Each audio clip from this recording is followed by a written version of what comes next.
mamás, los papás de niños o niñas preadolescentes o que recuerdan aquella época de la preadolescencia o que se están preparando porque ya se les viene, presten atención porque es una de las etapas, si no la más difícil, la más compleja de llevar adelante como padres. Por eso y sobre esto vamos a conversar con Paulina Peluchonneau, que es psicóloga, la autora de Adiós Infancia, la travesía por la preadolescencia. ¿Cómo te va, Paulina? Buen día. Muchas gracias, Cecilia. Muchas gracias por invitarme. Tan compleja es esta etapa que uno como hijo y como madre después tiene miedo de hacer lo mismo, sentir entre eso del abandono y la sobreprotección. Uno no sabe cómo tratarlos y uno ha sentido también a veces, ¿por qué un momento me dejaron de pescar? ¿Ah? A ver, ¿eso es una reacción natural de los padres frente a esta etapa?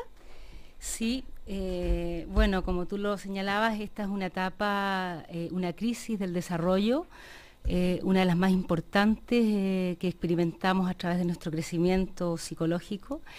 Y por tanto, eso fue lo que me motivó a escribir este libro. Sentí que era un deber mío compartir este conocimiento, esta información, porque lo primero que tenemos que tener a mano los padres, las madres o los educadores o los profesionales en contacto con preadolescentes es una comprensión de lo que está ocurriendo por dentro en el niño y niña que empieza a crecer. Pero esto que te comentaba, entre el abandono y la sobreprotección. ¿Ah? ¿Cómo manejarlo? Claro, ¿por qué sentimos eso y por qué tendemos a hacer eso los padres? Porque el niño experimenta, por dos razones. Una, porque el niño experimenta una dualidad muy marcada entre la necesidad de la independencia y seguir dependiendo. Y eso de alguna manera lo traspasa a los padres, le hace demandas paradojales, le pide que esté cerca y lejos a la vez. Es una especie de trampa que hace, obviamente sin querer, llevado por el conflicto que está viviendo. Y por otra parte, a eso hay que agregar que los padres también vivimos una contradicción entre soltar, dejar el control, dejar de dirigir la vida de los niños y aceptar el crecimiento, soltarlos y entonces empezar a permitirles mayor libertad para su autoadministración. Pero ¿cómo evitar eso? ¿Cómo evitar que nuestros hijos sientan que los estamos abandonando? Una primera cosa que hay que tener en cuenta es que no lo vamos a evitar completamente, porque cuando atravesamos por una crisis, sea el desarrollo u otra, en este caso una crisis del desarrollo, inevitablemente vamos a tener sentimientos, ansiedad, rabia, sentimientos de que no nos quieren, y entonces una primera cosa que los padres y madres debemos tener en cuenta es que no vamos a evitar el sufrimiento, el dolor, la rabia o la sensación de estar abandonado. Eso es como, hagamos lo que hagamos, siempre va a estar mal. No, porque está justamente... No, para los hijos. Para los hijos. Sí, claro. En parte sí. Claro. Siempre, en esta etapa claro. sí, en esta etapa sí. Ahora, esto muy conocido es de la edad del pavo, típico, ¿no es cierto? Estás en la edad del pavo y en tu libro ahí lo describes algo más bien físico. Pero la verdad es que uno lo siente en las conductas, pues se pone más rebelde, más así como que contestan cualquier cosa, y uno ¿qué le dice? Y uno les dice, ya, es que estás en la edad del pavo. ¿Ah? Uno lo relaciona más con los comportamientos que con los cambios físicos. Sí. Pero están ligados uno con el otro. Los cambios biológicos de la pubertad van de la mano, se van relacionando con los cambios psicológicos y emocionales y también cognitivos, porque lo que ocurre al niño y a la niña en esta edad es que experimenta cambios en todas las dimensiones de su ser y eso hace esta etapa que sea una etapa muy compleja y muy delicada también, de mucha vulnerabilidad. Hay cambios en todos los planos de la existencia del niño. Claro, como que no entienden muy bien lo que les está pasando a veces, ¿no? Cuando empiezan a crecer y ellos mismos se deben, en esa edad el ser humano se desconcierta. Sí, completamente. Y no sabe qué le pasa, ni ellos entienden. Ni ellos, ni lo que quieren ni lo que no quieren. Cuando cuando empiezan a tener estos cambios físicos, ¿cómo guiarlos? Me imagino que debe ser importante hablar del tema, pero ¿de qué manera, no? Sí, a propósito de eso, importante saber que en esta etapa los cambios físicos son muy sutiles, incluso a veces no son perceptibles desde fuera. Los cambios hormonales, los cambios biológicos primeramente son internos a los 10, 11 años, y entonces eso más nos desconcierta a los adultos que estamos cerca, porque a veces seguimos viendo a un niño que físicamente tiene el cuerpo de niño o niña, y sin embargo su conducta y su comportamiento empieza a cambiar. Por lo tanto, es importante tener en cuenta que a esta edad todavía los cambios están recién insinuándose, recién apareciendo. Ahora, la comunicación siempre importante, pero en esta etapa más importancia todavía. Entonces, tú das algunos consejos para mejorar la comunicación. Por ejemplo, dices poner palabras. ¿Qué significa esto de poner palabras? Por ejemplo, un poco lo que tú decías, a esta edad son bien enemigos de la ducha, se bañan poco, a veces fingen que se bañan y no se bañan. Uno puede poner palabras a eso sin el ánimo de enjuiciar, de criticar y de pretender que el niño rápidamente, inmediatamente supere o tenga un cambio de conducta. Eso es una forma de poner palabras. Aprender a hablar de las cosas que están sucediendo, por ejemplo, también hablar de las rabias que siente, de las contradicciones.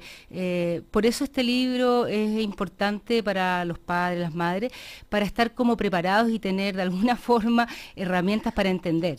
Cuando dice poner palabras, por ejemplo, se pueden mencionar temas como el aseo personal, de tal modo que se hable con serenidad e incluso con humor de los olores, suciedades y desórdenes. Claro, con sentido del humor le puede hacer tomar conciencia de que no bañarse, no ducharse, ¿sabes qué? Hueles mal. Analizar también juntos, dices tú, cuando el hijo o la hija ha tenido una conducta negativa es mejor conversar. Siempre nos dicen eso, pero pucha que es difícil. Es difícil. ¿Por qué nos ponen tan difícil la tarea a los padres? ¿O se las pusimos a nuestros padres también? No, son las cosas normales del desarrollo, de la naturaleza, pero es importante saber que esta es una etapa para la prevención. Empezar a forjar una comunicación amplia, donde quepa acoger a los niños en lo que están viviendo. Cuando ha habido algún problema, cuando los niños han, pasado a llevar alguna regla, es importante hablar con más serenidad de lo que está pasando, de por qué lo hicieron, porque también es un tiempo para prevenir y poder desarrollar confianza con los padres, porque es en la adolescencia donde, si es que en esta etapa no se forja una relación donde haya comunicación y confianza, el problema va a ser después, 3 o 4 años más adelante. También tú hablas de la anticipación de consecuencias. Es recomendable usar como estrategia la anticipación. Sí. Esto significa negociar, conversar, acordar, ya, ¿sabes cómo va a ser? Yo te voy a llevar a la fiesta a tal hora, te voy a pasar a buscar a la 1 de la mañana, pero tú entonces a las 2:30 te preparas y yo voy a estar afuera, ya. Y establecer bien las reglas y qué pasa si no las cumple. Claro, pero ahí agregaría a cómo tú lo lees el hecho de hacerlos más protagonistas también de los acuerdos. Por ejemplo, uno le puede proponer, ya, te paso a buscar esa hora, te voy a llamar 5 o 10 minutos antes para que te prepares. ¿Te parece eso o tienes otra idea? Porque la última vez que te vine a buscar tuve que esperar media hora afuera. ¿Se te ocurre a ti otra alternativa, otra forma de que lo hagamos para que yo tenga que esperarte tanto rato? Es importante empezar a hacerlos más partícipes. Muchas veces perdemos una oportunidad de escuchar de los niños una gran creatividad que tienen para proponer soluciones a las dificultades. Ahora, si es que, entonces la anticipación de consecuencias es decir, que una vez que hemos acordado algo, si no ocurre, va a pasar tal cosa. Y cuando eso se ha hablado anterior al hecho, entonces el niño se siente como más responsable de su conducta. Pero cuando uno escucha, bueno, pero finalmente no son muy distintos de los consejos que recibimos para cuando los niños son chiquitos. O sea, los límites, la comunicación, sentarnos a conversar, escucharlo, decirle, mira, esto va a pasar si no haces tal cosa. Sí, es parecido, pero en esta etapa adquiere mayor relevancia porque el niño empieza a prepararse para un tiempo medianamente futuro en el que se va a autoadministrar solo, ¿ah? Y en el que ya no voy a estar encima mirándolo cuando esté en sus fiestas o cuando esté, en fin, con los amigos o en la calle. Por lo tanto, hay que poner más énfasis en esta etapa en desarrollar una comunicación de este tipo. Ahora, el típico, mamá, ¿puedo ir a tal parte? No. ¿Por qué? ¿Por qué no? Pero, ¿por qué no? Porque no quiero, porque me parece que no es adecuado. Pero ¿por qué? Y insisten, insisten, insisten. Y uno no sabe qué argumento encontrar para que acepten el no. Qué bueno que pones ese ejemplo. Uno de las tips o recomendaciones que hago en esta parte del libro es no comenzar con un no. El preadolescente está atravesando por el segundo proceso de individuación. El primero ocurrió entre los 2 y los 4 años y es la conocida etapa del no. Por lo tanto, el que uno como adulto parta con un no es iatrogénico para la relación. Es mejor conversar acerca, por ejemplo, bueno, al parecer no es el momento para que tú puedas andar solo en micro, conversemos acerca de si en un tiempo más puedes hacerlo, vamos a tener un tiempo de ejercitación. Pero los no, partir con un no predispone, hace que el niño se cierre, porque justamente él es el que está en esta etapa. ¿Y qué tengo que decirle? Bueno, hay que conversar acerca de cuáles son las razones por las que no está preparado y hacer un trabajo de preparación para eso. Porque lo que hay que tener en cuenta es la perspectiva. El niño de 11, 12 años, si bien todavía está bastante controlado por los padres, en un par de años más va a estar en la calle, en otras casas, en otros lugares. Por lo tanto, es necesario que en esta etapa el niño aprenda a dialogar con otro para también internalizar un diálogo consigo mismo. Ahora, ¿hay diferencias y cuáles son en esta travesía entre las niñas y los niños? Bueno, las niñas empiezan un poquito antes esta travesía. En general, los procesos de maduración son anteriores en las niñas. Esto empieza a ocurrir alrededor de los 10 años y en el caso de los niños en los 11. Una de las diferencias o características importantes es que se asocian en el famoso Club de Lulú o Club de Toby. Es una edad en que las niñas se reúnen a hacer sus pijamadas, a ver películas, y los niños por su parte se reúnen, bueno, a jugar con las consolas o a hacer deporte. Es una etapa en la que, si bien empiezan a mirar al sexo opuesto, están más centrados en asegurarse en su grupo de pares del mismo sexo en general. Otra diferencia es que las niñas van un poquito más adelante también en interesarse por las cosas del amor y lo hacen primeramente en forma más romántica. Ahora, ¿funcionan los castigos, sí o no? En mi experiencia creo que poco, que funcionan poco. Porque lo que ocurre es que los niños, y especialmente en esta etapa, el castigo es vivido como un intento de control de parte de los padres, genera mucha rabia, genera resentimiento y va en contra del deseo y la necesidad que empiezan a sentir de ejercer su voluntad, de plantear sus ideas, de expresar sus sentimientos. Por lo tanto, en general, lo que suele suceder, sobre todo si los castigos son severos y reiterativos, es que generan círculos viciosos de luchas de poder. Otro tema también que las paradojas, ¿no? Que tienen los preadolescentes, esto del pensamiento mágico versus el pensamiento abstracto. ¿De qué estamos hablando? A ver. Estamos hablando de que el niño todavía tiene a esta edad en forma oscilante el uso de la fantasía y al mismo tiempo empieza a emerger la capacidad para el pensamiento abstracto. Entonces esta es una etapa en la que hay progresión y regresión en todos los planos y en el plano del pensamiento también se da esta regresión y progresión. Entonces hay ratos en que estamos frente a un niño que tiene un análisis que parece el de un adulto y a ratos funciona con un pensamiento completamente infantil y fantasioso Puse yo un ejemplo ahí de una niñita que iban a organizar con todos los quintos de su curso, eran como 200 alumnos en el colegio, una gran fiesta para toda la generación. Y cuando le pregunto dónde la van a hacer, me dice que en una plaza, porque es muy fácil, llevan la música, llevan las cosas para comer, y como las plazas son públicas, ahí van a hacer la fiesta. Y habían tenido varias reuniones.